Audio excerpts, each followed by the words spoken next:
ఈనాటి సన్మానితులు శ్రీకాంత వ్యవస్థాపకులు మిత్రులు శ్రీ కూతుపట్ల ఆనంద్ గారు, వేదిక ముందు ఆశలైన ఎందరో మహానుభావులు అందరికి కూడా వందనాలు.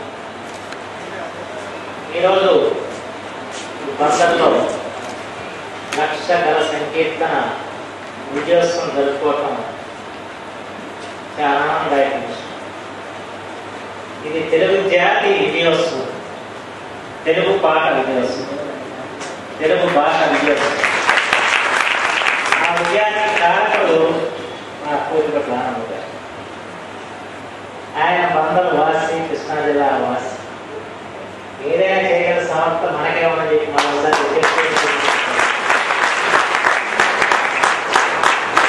600 ఏళ్ల క్రితం పుట్టిన హనుమాచార్యని దాదాపు 60 ఏళ్ల క్రితం వెలుగులో తీసుకొచ్చిన వ్యక్తి మన కృష్ణా జిల్లా వారు వేలూరు ప్రభాకర్ శాస్త్రి. అలా 600 ఏళ్ల తర్వాత హనుమాచార్యకి ప్రపంచ ప్రఖ్యాతి తీసుకొచ్చిన వ్యక్తి మన కూతుపట్ల ఆనంద్. లక్ష గల సంకీర్తన కార్యక్రమం పెట్టాలని చెప్పిన వ్యక్తి భావించి మొట్టమొదటిసారి నా దగ్గర ఆనంద్ గారు ప్రస్తావించినప్పుడు ఇది సాధ్యమా అని చెప్పి అనుకున్నాను. నాకు అనుమానాలు కూడా ఇంకా వ్యక్తపరిచాయి. కానీ సుసాధ్యం చేసి చూపారు. అనేక విజయానికి ఈ కార్యక్రమం ద్వారా ఆయన నాణ్య పరికరం చెప్పి మాత్రం మనం చేస్తున్నాం. ఇది సామాన్య విజయం అని మాత్రం గుర్తుపెట్టుకోవాలి. అంటే ఇలాంటి కార్యక్రమాలు తలబట్టాలంటే ఎవరో పెద్ద పెద్దలు తలబట్టాల్సిన అవసరం లేదు. చేసి చూపించగల సత్తా ఉంటే చాలు అని చెప్పి నిరూపణ చేయడం అనేది చాలా గొప్ప విషయం చెప్పి మాత్రం మనం చేస్తాం. మహాత్మా గాంధీ గారు స్వచ్ఛమైన సంకల్పం ప్రతికరణ పడిపోదు, అర్థమైన వాక్కు కడుపు అప్రియము కాదు. 600 ఏళ్ల క్రితం పలికిన వాక్కు ఈనాటి కూడా ప్రియమే అని చెప్పి నిరూపించారు. అలాగే స్వచ్ఛమైన సంకల్పం చేస్తే ఆ సంకల్పం ఎప్పుడు కూడా ప్రకాశిస్తుందని చెప్పున్న గాంధీ గారి యొక్క ఆకాంక్షని, ఆయన యొక్క మాటని వాళ్ళు నెరవేర్చారు. మా ఆనంద్ గారి చెప్పి మాత్రం మనం చూస్తాం. ముందు ఉన్నవాళ్ళు ముందు గుండె బలం లేకపోతే కార్యక్రమం జరగవచ్చు. నిజంగా ఇంత గుండె బలం ఉన్న వ్యక్తిని ఎక్కడ పట్టుకోవాలి. ఆ గుండె బలం అనగానే దేహబలం నిలబడింది. అంచేత కార్యక్రమం విజయవంతం. ఏదైనా ఇవాళ తెలుగు జాతికి ఒక అత్యుత్తమ కార్యకర్త దొరికాడు. అది మాత్రం తెలుగు తల్లి ఆనందించే అంశం అని చెప్పి మాత్రం మనం పెంపొందించి మహోన్నత కార్యక్రమాన్ని వాళ్ళు చేపడుతున్న వ్యక్తి మన కూతుపట్ల. అమెరికాలో పుట్టి తెలుగు అంటే ఏంటో తెలియని వాళ్ళకి, తెలుగు సంస్కృతి అంటే ఏంటో తెలియని వాళ్ళకి తెలుగు నేర్పుతూ తెలుగు సంస్కృతి పట్ల అనురక్తి కలిగించే కార్యక్రమం చేస్తున్న వ్యక్తి ఆనంద్. అక్కడ తెలుగు బళ్ళు పెట్టి తెలుగు పిల్లలకి ఇవాళ అక్షరాలు నేర్పించడమే కాదు, వాళ్ళ చేత పద్యాలు రాయించాలని చెప్పి తపన పడుతున్న వ్యక్తి మా. అంతేకాదు గత ఏడాది అంతర్జాతీయ కూచిపూడి నృత్య సమ్మేళనం జరిగింది. 3 తరాల కూచిపూడి గురువులందరినీ కూడా ఒక చోట సమకూర్చి కూచిపూడి నృత్యాన్ని అంతర్జాతీయ స్థాయిలో గుర్తింపు తీసుకురావకుండా గిన్నీస్ రికార్డ్స్ లో ఎక్కించారు. ఆ సంఘటనలో కూడా నేను ఈ కార్యక్రమం వల్ల ప్రత్యేకించి తెలుగు భాష సంస్కృతుల గురించి ప్రతిపించే వారికి ఒక నూతన ఉత్సాహం, నూతన ఉత్తేజం, ఒక జీవం ద్వారా వచ్చాయని మనం చెప్పదు.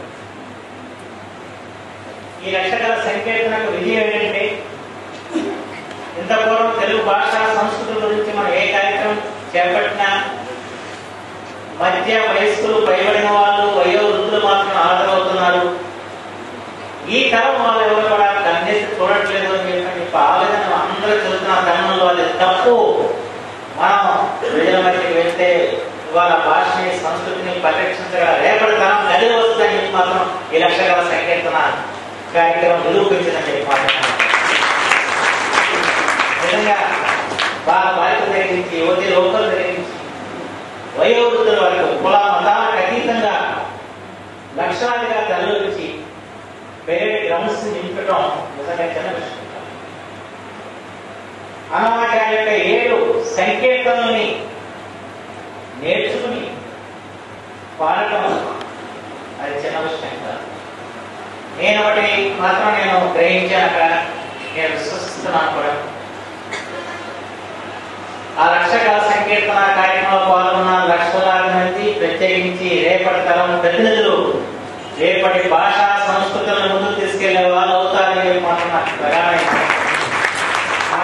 పూర్తి కార్యక్రమం ద్వారా వాళ్ళకి అనిపించింది.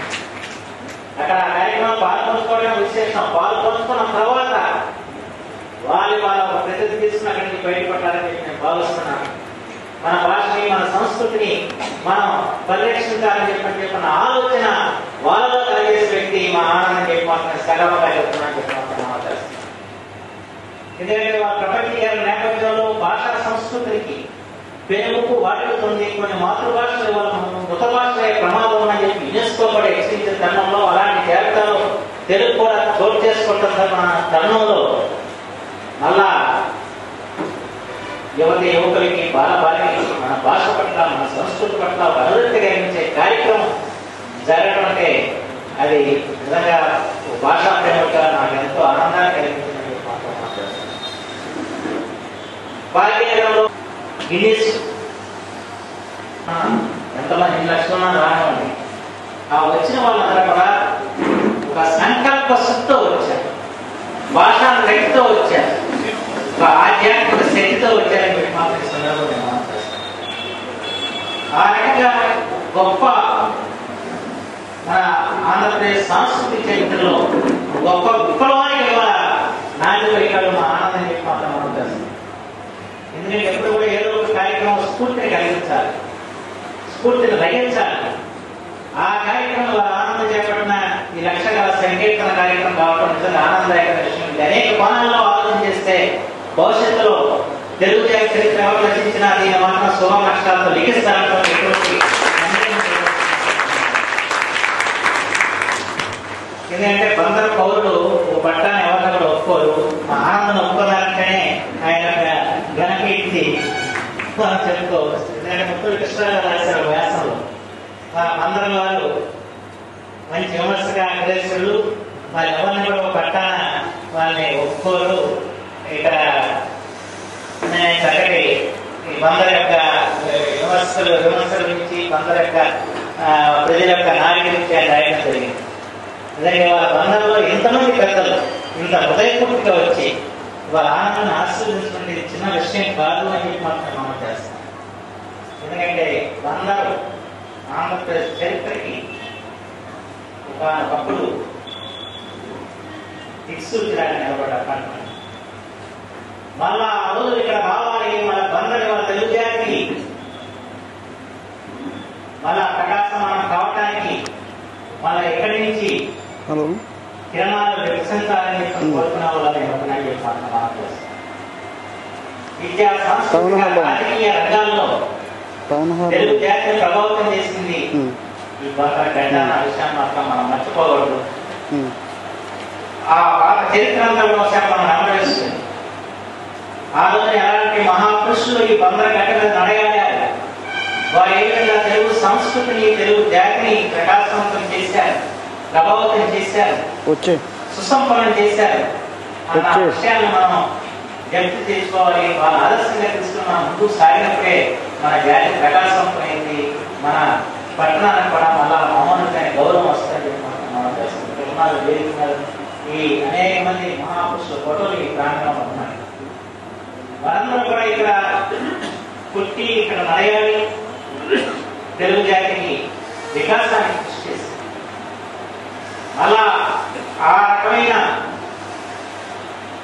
కార్యక్రమాలు, ఆ రకమైన ప్రకాశవంతమైన కార్యక్రమాలు చేపట్టే వ్యక్తులు కానీ మన బంధరించి రావాలని చెప్పి కోరుకున్న తరుణాలు వచ్చే వ్యక్తి మా కూర్చుబడి ఆనందం చెప్పాలని మనం. ఎందుకంటే భారత జాతీయ కాంగ్రెస్ చరిత్రలో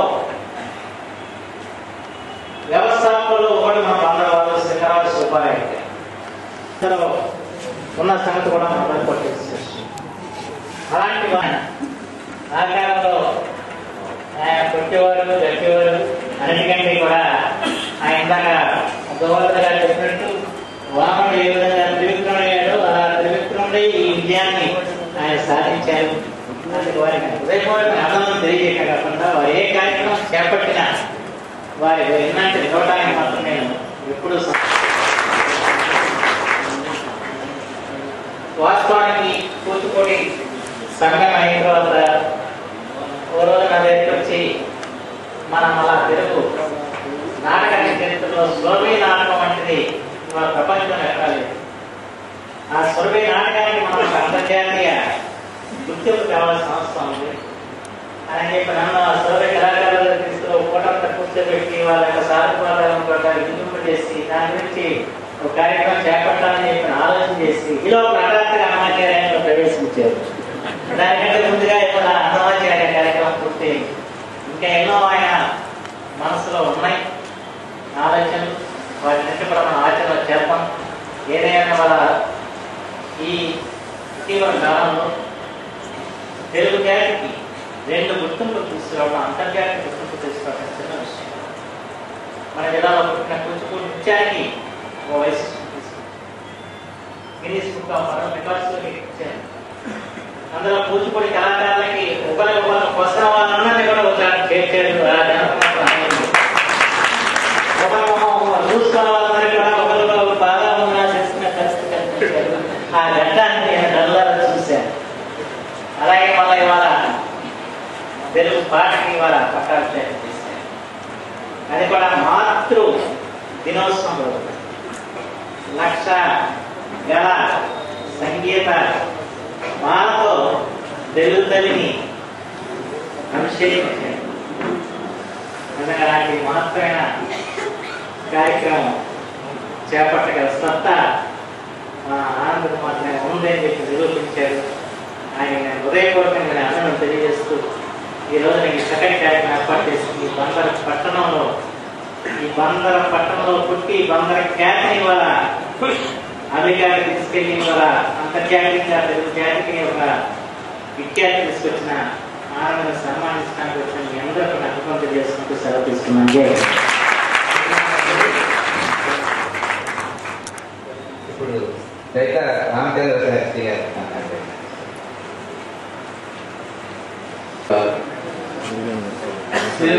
ఆంధ్ర అసోసియేషన్ అధ్యక్షులు శ్రీ కూచిపూడి ఆనంద్ గారు,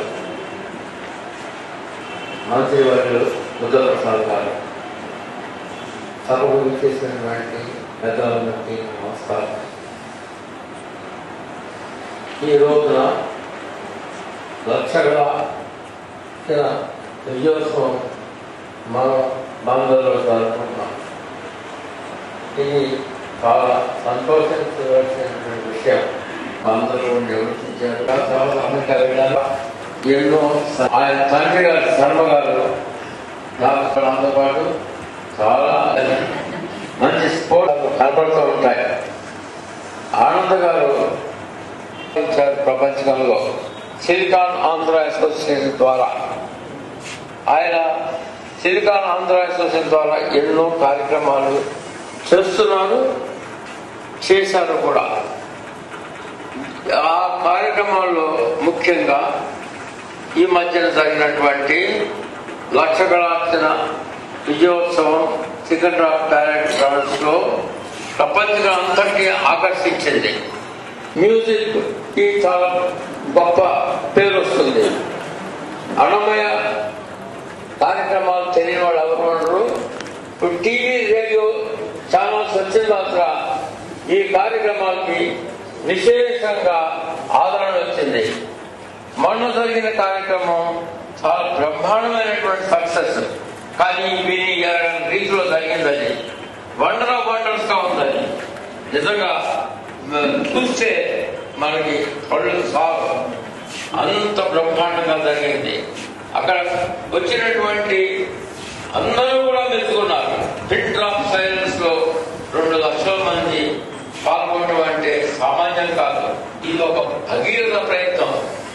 మన ఆనంద్ గారు ఒక అపర భగీరథుడు ఈ కార్యక్రమం నడిపించాడంటే అది చాలా గొప్ప విషయం. మనం అందరం కూడా ప్రశ్నించాలి. దీనికి మనం ఆనంద్ గారికి ఒక అవార్డు కూడా భారత ప్రభుత్వం తరఫున వచ్చేట్టుగా చూడాలి. అందరికీ పద్మశ్రీలు పద్మభూషణులు వస్తున్నాయి, కానీ ఇటువంటి కార్యక్రమాలు చేస్తున్న వాళ్ళకి గవర్నమెంట్ గుర్తుపెట్టుకుని ఒక అవార్డు ఇవ్వాలి. దానివల్ల ఒక సంతోషం ఉంటుంది, వాళ్ళకి ఒక తృప్తి ఉంటుంది. ఏ మనిషికైనా తను చేస్తున్న పనులు తృప్తి ఉండాలి. ఆ తృప్తి ఆనంద్ గారికి ఉంటుంది. గోవర్ధన్ గారు ఆనంద్ గారి గురించి స్టూడెంట్స్ ఈ క్లాసికల్ మ్యూజిక్ అన్నా క్లాసికల్ లిటరేచర్ మీద లెక్చర్స్ అన్నా కానీ అట్రాక్షన్ తక్కువగా ఉంది. ఆ అట్రాక్షన్ పెంచాలంటే ఇటువంటి కార్యక్రమాలు కావాలి. నాకు గట్టిగా గుర్తు లక్ష్మణరావు ఇక్కడే ఉన్నారు. హిందూ కాలేజీలో ఆ కూచిపూడి నుంచి చింతా కృష్ణమూర్తి గారు వీళ్ళంతా వచ్చి డ్యాన్స్ డ్రామాస్ పర్ఫార్మ్ చేస్తూ ఉండేవారు. వాళ్ళు చేస్తున్నప్పుడు పిల్లలకి అది అంత బాగా నచ్చదు. ఇటువంటి సక్సెస్ మనం ఎప్పుడు చూడలేదు. 43,000 మంది ఒక చోట సమకూర్చి వాళ్ళ చేత పాటించడం, అన్నమయ్య గీతాలు పాటించడం ఇది చాలా అద్భుతమైన విషయం. ఇది ఆనంద్ గారి యొక్క ప్రత్యేకత. ఆయన అదే సాటి ఈజ్ క్లాస్ పైపించారు. అందుకని వీరికి మనం అందరం కూడా తగు రీతిలో సన్మానం చేసి ఆయన పేరు మనం అందరం కూడా సువర్ణాక్షరాల్లో మనం లిఖించాలి. నాకు ఈ అవకాశం ఇచ్చినటువంటి ఆర్గనైజర్స్కి ధన్యవాదాలు. Thank you very much. Thank you sir. ఇప్పుడు ఆనంద్ గారు వారి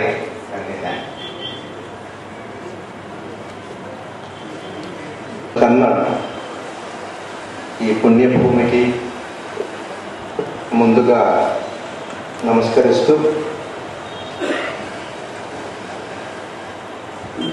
మే 10 ఆదివారం నాడు సాయంకాలం ఒక ప్రపంచ చరిత్ర సృష్టించినప్పటి ఆనందం కంటే ఆ వేదిక మీద నిలబడే అర్హత కలిగించినటువంటి ఈ కింద మీ ఉన్న అందరికీ శతకోటి పాదాభివందనాలు. నేను సామాన్యంగా భావావేశానికి లోను కాను. ఇవాళ నా కళ్ళమ్మట నీళ్ళు వస్తున్నాయి.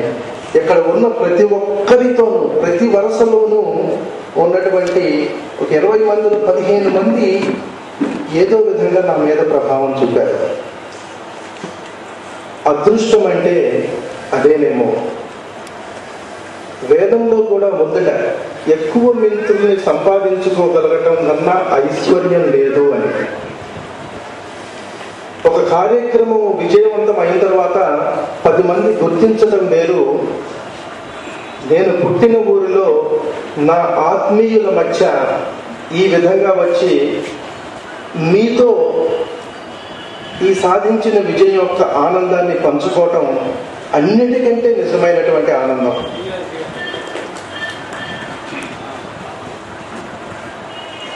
మనకి కొన్ని అభిప్రాయాలు ఇవాళ మారుతున్న కాలంలో ఏర్పడుతున్నాయి. మనం పెరిగేటువంటి కుటుంబం, మన ఆర్థిక పరిస్థితి, మనం చదివేటువంటి విద్యా సంస్థ, ఇవన్నీ మన మీద చాలా ప్రభావం చూపిస్తాయి అని చెప్పి. నాకు నా తొలి గురువు గారు మా నాన్నగారు కూచిపూడిలో శివరామకృష్ణ శర్మ గారు. నన్ను ఏ పాఠశాలకి పంపించలేదు. ఇంట్లో తను పక్కన కూర్చోబెట్టుకుని విలువలతో కూడిన విద్య నేర్పారు.